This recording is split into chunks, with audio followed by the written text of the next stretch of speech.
Hey guys, Dr. Anthony Pellegrino from ChiroEdge here to break down some research for you guys this morning. What we're going to be looking at today is a case study that was recently published in the Journal of Pediatric, Maternal, and Family Health. It was just published this summer, 2017, by Dr. Howell and Dr. Cooper, and it's a case study on resolution of otitis media or ear infections in a 10-year-old boy. Now the reason, this is just one of my favorite case studies that have been published in a while, and the reason I love it so much is because the pathogenesis, the mechanism system, how ear infections can actually be contributed to or even caused by interference in the nerve system, and how the spine actually relates to that. I think they did a great job breaking that down. The reason this has hit me is because the ICPA recently put up a meme about an infant who had been experiencing deafness and where the pediatrician from a local hospital actually recommended chiropractic care for this child, which was great. And a lot of the subluxation denialist sites went on there just completely, how the heck does the spine relate to the ears? And then up comes this case study that I got to read this weekend that was like, well, here is exactly how this happens, okay?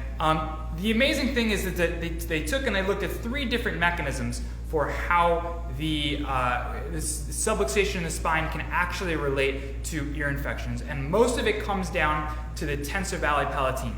Tensor valli palatini, that muscle we get to hear talk about a lot. Now, a lot of times children are obviously told that they will grow, or parents are told that their children will grow out of ear infections.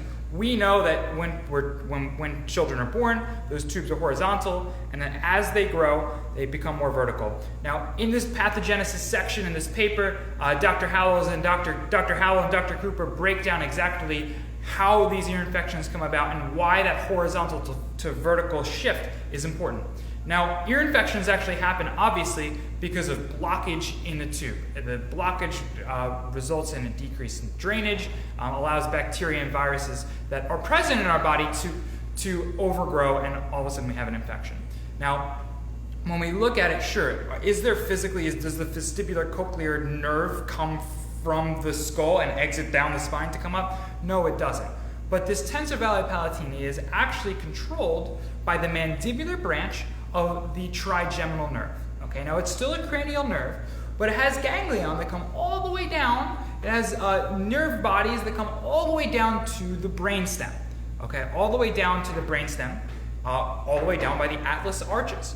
Okay, so whether you want to look at a dural attachment model where the misalignment of the spine has misalignment of the atlas C1 has attachment in the spinal cord via the rectus capitis posterior minor, or whether you just want to look at dentate ligament, or whether you want to look at disafferentation, how aberrant proprioceptive information bombards the cortex, interferes with the function of the brainstem, whatever mechanism you want to look to see how the subluxation of the upper cervical spine will affect the brainstem, will affect that ganglion, will affect the control of the mandibular branch of the trigeminal nerve, will affect the ability of the tensor valli palatini to hold open those tubes. Whatever mechanism that you want to look at, it's right there. Okay, we know that dysfunction of the upper cervical spine is going to affect the ability for the body to properly regulate itself, is going to affect the ability of the body to properly control the tension on the tensor valli palatini and allow it to properly keep those tubes open. Okay. Not only that, we also have sympathetic innervation from that area. Now, aberrant information on the sympathetic nerves from C1 to C4 can actually also influence and control the tensor valli palatini once again with that mandibular branch of the trigeminal nerve. So understanding exactly how that works is also important as well. So we not only have the one simple mechanism of the mandibular branch, but we also can look at sympathetic innervation and how sympathetic tone relates to the tension on the ability of the tensor valli palatini to hold those eustachian tubes open. And then what we also have is that it's a pretty simple mechanism. What people understand is that a buildup of fluid, a buildup of immune lymph fluid, whatever it is that you want to call it, will also relate to the buildup of improper drainage in the ear. And if you just look at how if you want to even keep just a musculoskeletal look at it, by allowing proper function, proper tension on the muscles in the neck that are attached to the spine, Proper function in that area is going to relate to improved lymph drainage because of the way that the lymph nodes come out throughout the sternocleidomastoid on the side, all the way up there through the neck.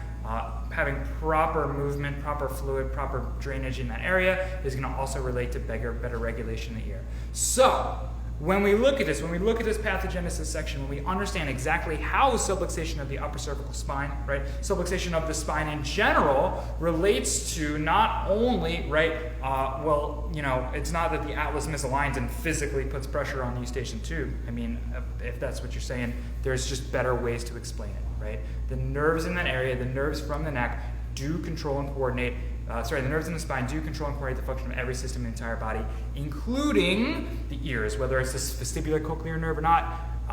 If we look at the meme from the ICPA, we could have easily broken down and looked at, and said, well, was it truly a sensory neural hearing loss, right, which would be the vestibular cochlear nerve? Could it have been a conductive hearing loss, which could have just been buildup of fluid in that area, right? The subluxation denialists are just so quick to throw their thoughts, throw their denialism onto study, onto research, onto just simple mechanisms, and they're unwilling to look at the total picture and actually understand how the body works. So I hope that you guys got some certainty, hope you guys got some good